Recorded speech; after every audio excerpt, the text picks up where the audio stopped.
SSLC ಎಕ್ಸಾಮಿಗೆ ಸಂಬಂಧಪಟ್ಟಂತೆ ಬೋರ್ಡಿಂದ ಬಿಟ್ಟಿರುವ 4 model question ಪೇಪರ್ಗಳು ಹಾಗೂ ಪ್ರಿಪ್ರೇಟರಿ ಪೇಪರ್ಗಳ ಪ್ರಶ್ನೋತ್ತರಗಳನ್ನು ಚಾಪ್ಟರ್ ವೈಸ್ ಆಗಿ ನಾನು ಈ ವಿಡಿಯೋಗಳಲ್ಲಿ ಎಕ್ಸ್ಪ್ಲೇನ್ ಮಾಡ್ತಾ ಇದ್ದೀನಿ. ಇದು 4ನೇ ವಿಡಿಯೋ. ಈ ವಿಡಿಯೋದಲ್ಲಿ 7ನೇ ಪಾಠ ತುಳಸಿ ಕೆ ದೋಹೆ ಹಾಗೂ 8ನೇ ಪಾಠ ಇಂಟರ್ನೆಟ್ ಕ್ರಾಂತಿ ಇವುಗಳಿಗೆ ಸಂಬಂಧಪಟ್ಟ ಪ್ರಶ್ನೋತ್ತರಗಳನ್ನು ಅದರ ಅರ್ಥ ತಿಳ್ಕೊಂಡು ನಾವು ನೋಡ್ತಾ ಹೋಗೋಣ. ತುಳಸಿ ಕೆ ದೋಹೆ ಪದ್ಯದಲ್ಲಿ ಯಾವೆಲ್ಲ ಪ್ರಶ್ನೆಗಳನ್ನು ಕೇಳಿದ್ದಾರೆ ಈಗ ಒಂದೊಂದಾಗಿ ನೋಡ್ತಾ ಹೋಗೋಣ. ಮೊದಲನೇ ಮಾಡೆಲ್ ಪೇಪರ್, ಹಂಸ ಕಾ ಗುಣ ಕೈಸಾ ಹೋತಾ ಹೈ. ಹಂಸದ ಗುಣ ಎಂತಹದು ಅಂದರೆ ಹಂಸ ಪಕ್ಷಿ ಯಾವ ರೀತಿ ಗುಣವನ್ನು ಹೊಂದಿದೆ. ಇದಕ್ಕುತ್ತರ, ಹಂಸ ಪಾನಿ ಕೋ ಛೋಡ್ಕರ್ ದೂದ್ ಕೋ ಪೀತಾ ಹೈ. ಹಂಸ ನೀರನ್ನು ಬಿಟ್ಟುಬಿಟ್ಟು ಹಾಲನ್ನು ಕುಡಿಯುತ್ತೆ. ಪಾನಿ ಕೋ ಛೋಡ್ಕರ್ ದೂದ್ ಕೋ ಪೀನಾ ಹಂಸ ಕಾ ಗುಣ ಹೈ ಅಂತಲೂ ಬರಿಬೋದು. ನೆಕ್ಸ್ಟ್ 32ನೇ ಪ್ರಶ್ನೆ, ಸಾಮಾನ್ಯವಾಗಿ ಇದು 32ನೇ ಪ್ರಶ್ನೆನೇ ಆಗಿರುತ್ತೆ.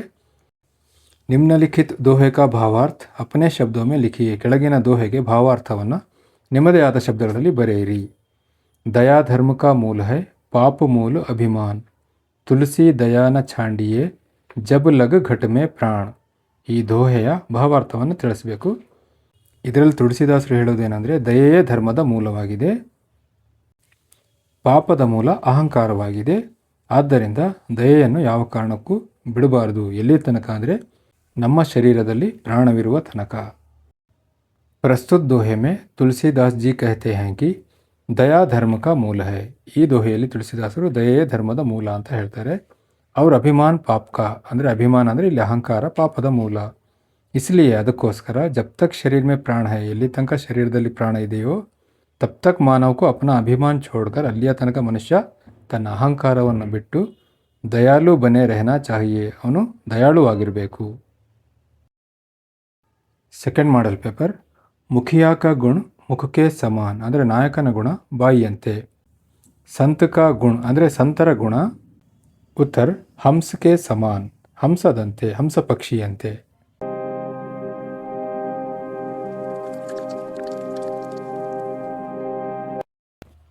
ನೆಕ್ಸ್ಟ್ ಕ್ವಶನ್, ನಿಮ್ನಲಿಖಿತ್ ದೋಹೆ ಕಾ ಭಾವಾರ್ಥ ಅಪ್ನೆ ಶಬ್ದೋ ಮೇ ಲಿಖಿಯೇ. 32ನೇ ಪ್ರಶ್ನೆ, ಮುಖಿಯಾ ಮುಕ್ಸೋ ಚಾಹಿಯೇ ಖಾನ್ ಪಾನ್ ಕೋ ಏಕ್. ಪಾಲೈ ಪೋಸೈ ಸಕಲ್ ಅಂಗ್ ತುಳಸಿ ಸಹಿತ್ ವಿವೇಕ್. ಅಂದರೆ ಒಬ್ಬ ಲೀಡರ್ ನಾಯಕನ ಲಕ್ಷಣ ಹೇಗಿರಬೇಕು ಅಂತ ಈ ದೋಹದಲ್ಲಿ ಅವರು ಹೇಳಿರೋದು.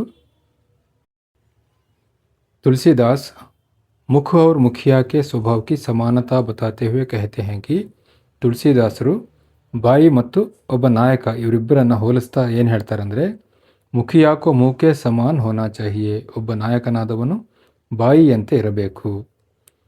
ಮುಹ್ ಖಾನೆ ಪೀನೆ ಕಾ ಕಾಮ್ ಅಕೇಲಾ ಕರ್ತಾ ಹೈ ಕಿಂತು ಉಸ್ಸೆ ಸಾರೆ ಶರೀರ್ ಕಾ ಪಾಲನ್ ಪೋಷಣ್ ಹೋತಾ ಹೈ. ಬಾಯಿ ತಾನೊಂದೇ ಆಹಾರವನ್ನು ಸ್ವೀಕರಿಸಿದರೂ ಸಹ ಇಡೀ ಶರೀರದ ಅಂಗಗಳನ್ನು ಪಾಲನೆ ಪೋಷಣೆ ಮಾಡುತ್ತೆ. ಮುಖಿಯಾ ಕೋ ಭಿ ಐಸೆ ಹಿ ವಿವೇಕವಾನ್ ಹೋಕರ್ ಸಬ್ಕೆ ಹಿತ್ ಮೇ ಕಾರ್ಯ ಕರ್ನಾ ಚಾಹಿಯೇ. ಒಬ್ಬ ನಾಯಕನಾದವನು ಸಹ ಈ ರೀತಿ ವಿವೇಕದಿಂದ ಎಲ್ಲರ ಹಿತಕ್ಕೋಸ್ಕರ ಕೆಲಸ ಮಾಡಬೇಕು.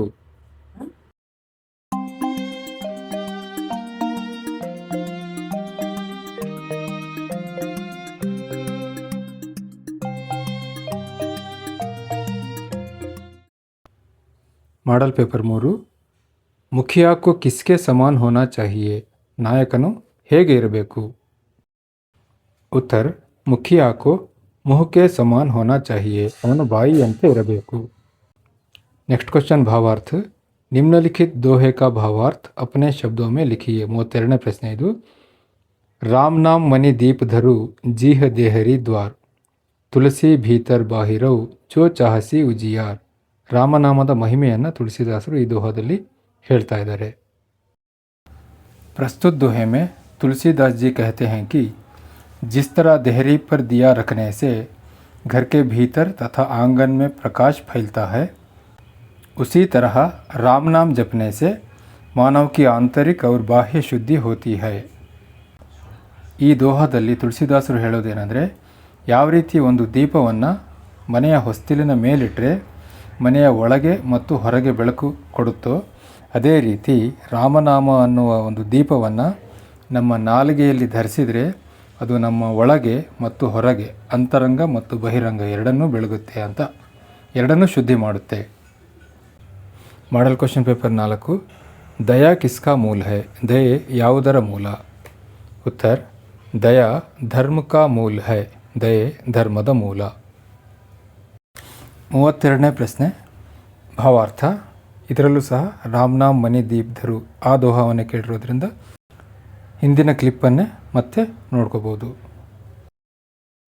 ಈಗ state level preparatory questions Tulsidas ಕಿಸ್ಕೋ ಧರ್ಮ ಕಾ ಮೂಲ ಮಾನ್ತೆ ಹೈ ಅದೇ ಪ್ರಶ್ನೆ ಮತ್ತೆ ತುಳಸಿದಾಸರು ಯಾವುದನ್ನು ಧರ್ಮದ ಮೂಲ ಎಂದು ನಂಬುತ್ತಾರೆ ದಯಾ ಧರ್ಮ ಕಾ ಮೂಲ ಹೈ.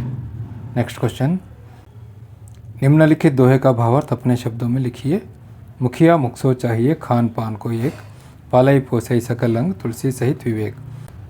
ಈ ಪ್ರಶ್ನೆ 2ನೇ ಮಾಡೆಲ್ ಪೇಪರ್ನಲ್ಲಿ ಅದು ರಿಪೀಟ್ ಆಗಿದೆ, ಅದನ್ನೇ ನೋಡಿಕೊಂಡ್ರೆ ಆಯಿತು. ನೆಕ್ಸ್ಟ್ 8ನೇ ಪಾಠ ಇಂಟರ್ನೆಟ್ ಕ್ರಾಂತಿ. ಇದರಲ್ಲಿ ಮಾಡೆಲ್ ಪೇಪರ್ಸ್ ಆ್ಯಂಡ್ ಪ್ರಿಪ್ರೇಟರಿಲಿ ಯಾವ್ಯಾವ ಪ್ರಶ್ನೆಗಳನ್ನು ಕೇಳಿದ್ದಾರೆ ಮತ್ತು ಅದಕ್ಕೆ ಅರ್ಥ ಮತ್ತು ಉತ್ತರಗಳನ್ನು ನೋಡ್ತಾ ಹೋಗೋಣ. ಇದು 27ನೇ ಪ್ರಶ್ನೆ ಕೇಳಿರೋದು ಈ ಕ್ವಶನ್ ಪೇಪರಲ್ಲಿ.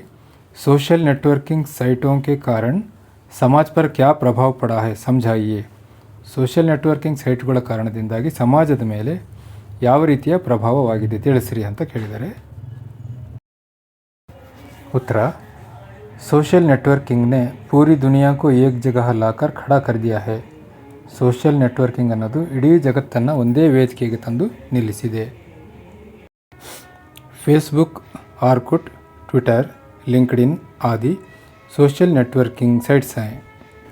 ಫೇಸ್ಬುಕ್, ಆರ್ಕುಟ್, ಟ್ವಿಟರ್, ಲಿಂಕ್ಡ್ಇನ್ ಇತ್ಯಾದಿಗಳು ಸೋಷಿಯಲ್ ನೆಟ್ವರ್ಕಿಂಗಿನ ಹಲವು ಸೈಟುಗಳಾಗಿವೆ. इनसे देश विदेश के लोगों के रहन सहन, वेशभूषा, खान पान, कला, संस्कृति आदि का प्रभाव शीघ्रातिशीघ्र समाज पर पड़ रहा है. ಇವುಗಳ ಕಾರಣದಿಂದಾಗಿ ದೇಶ ವಿದೇಶದ ಜನರ ರೀತಿ ನೀತಿಗಳು, ವೇಷಭೂಷಣ, ಆಹಾರ ಪದ್ಧತಿ, ಕಲೆ, ಸಂಸ್ಕೃತಿ ಇತ್ಯಾದಿಗಳ ಪ್ರಭಾವ ಅತ್ಯಂತ ವೇಗವಾಗಿ ಸಮಾಜದ ಮೇಲೆ ಬೀಳ್ತಾ ಇದೆ. ಮಾಡೆಲ್ ಪೇಪರ್ 2 ಸೋಷಿಯಲ್ ನೆಟ್ವರ್ಕಿಂಗ್ ಏಕ್ ಕ್ರಾಂತಿಕಾರಿ ಖೋಜ್ ಹೈ ಕೈಸೆ ಮತ್ತು ಅದೇ ಪ್ರಶ್ನೆಯಲ್ಲಿ ರಿಪೀಟ್ ಆಗಿದೆ. ಸೋಷಿಯಲ್ ನೆಟ್ವರ್ಕಿಂಗ್ ಒಂದು ಕ್ರಾಂತಿಕಾರಿ ಸಂಶೋಧನೆ, ಹೇಗೆ ಹೇಳ್ತೀರಿ? ಅದೇ ಉತ್ತರ. ಮಾಡೆಲ್ ಪೇಪರ್ 3 ಇಂಟರ್ನೆಟ್ ಸಚ್ಮುಚ್ ಏಕ್ ವರದಾನ್ ಹೈ ಸ್ಪಷ್ಟ ಕೀಜಿಯೇ. ಇಂಟರ್ನೆಟ್ ಒಂದು ವರದಾನ ಅಂತ ಹೇಗೆ ಹೇಳ್ತೀರಿ? ಸ್ಪಷ್ಟಪಡಿಸಿ. उत्तर इंटरनेट के द्वारा घर बैठे बैठे खरीदारी कर सकते हैं. ಇಂಟರ್ನೆಟ್ ಮೂಲಕ ಮನೆಗೆ ಕೂತ್ಕೊಂಡೆ ಖರೀದಿ ಮಾಡಬಹುದು. कोई भी बिल भर सकते हैं, ಯಾವುದೇ ಬಿಲ್ಲನ್ನು ಕಟ್ಟಬಹುದು. इंटरनेट बैंकिंग द्वारा दुनिया के किसी भी कोने में जितनी भी चाहे रकम भेजी जा सकती है. ಇಂಟರ್ನೆಟ್ ಬ್ಯಾಂಕಿಂಗ್ ಮೂಲಕ ಜಗತ್ತಿನ ಯಾವುದೇ ಬ್ಯಾಂಕಿಗೆ ಎಷ್ಟೇ ದುಡ್ಡನ್ನು ಟ್ರಾನ್ಸ್ಫರ್ ಮಾಡಬಹುದು. ಸಚಿತ್ರ ಸಂಭಾಷಣ್ ಕಿಯಾ ಜಾ ಸಕ್ತಾ ಹೈ. ಚಿತ್ರಗಳ ಮೂಲಕ ಸಂಭಾಷಣೆ ಮಾಡಬಹುದು, ಚಿತ್ರಗಳನ್ನು ಕಳಿಸಬಹುದು. सोशल नेटवर्किंग द्वारा दुनिया के किसी भी देश के रहन सहन, वेशभूषा की जानकारी प्राप्त कर सकते हैं. ಅಲ್ಲದೆ ಸೋಷಿಯಲ್ ನೆಟ್ವರ್ಕಿಂಗ್ ಮೂಲಕ ಜಗತ್ತಿನ ಯಾವುದೇ ದೇಶದ ರೀತಿ ನೀತಿಗಳು, ವೇಷಭೂಷಣ ಇತ್ಯಾದಿ ಮಾಹಿತಿಯನ್ನು ನಾವು ಪಡ್ಕೋಬೋದು. ಮುಕ್ತವಾಗಿ ಸಂಭಾಷಣೆ ಮಾಡಬಹುದು. ಮುಕ್ತ ಸಂಭಾಷಣೆ ಭಿ ಸಂಭವ ಹೈ. ಇಸ್ಲಿಯೇ ಇಂಟರ್ನೆಟ್ ಸಚ್ಮುಚ್ ಏಕ್ ವರದಾನ್ ಹೈ. ಆದ್ದರಿಂದ ಇಂಟರ್ನೆಟ್ ನಿಜವಾಗಲೂ ಒಂದು ವರದಾನವಾಗಿದೆ. ಇವುಗಳಲ್ಲಿ 3-4 ಪಾಯಿಂಟನ್ನು ಬರೆದರೆ ಸಾಕು. Next model paper 4 social networking एक क्रांतिकारी खोज है कैसे समझाइए. ಸೋಷಿಯಲ್ ನೆಟ್ವರ್ಕಿಂಗ್ ಒಂದು ಕ್ರಾಂತಿಕಾರಿ ಸಂಶೋಧನೆಯಾಗಿದೆ, ಹೇಗೆ ತಿಳಿಸಿರಿ? ಇದು ಫಸ್ಟ್ ಮಾಡೆಲ್ ಪೇಪರಿನ ಆನ್ಸರನ್ನು ನೋಡ್ಕೊಳ್ಳಿ. ಮತ್ತು ಸ್ಟೇಟ್ ಪ್ರಿಪ್ರೇಟರಿಯಲ್ಲೂ ಅದೇ ಪ್ರಶ್ನೆ ಇದೆ. ಸೋಷಿಯಲ್ ನೆಟ್ವರ್ಕಿಂಗ್ ಏಕ್ ಕ್ರಾಂತಿಕಾರಿ ಖೋಜೆ ಕೈಸೆ ಸಮझाइए. Same question same answer.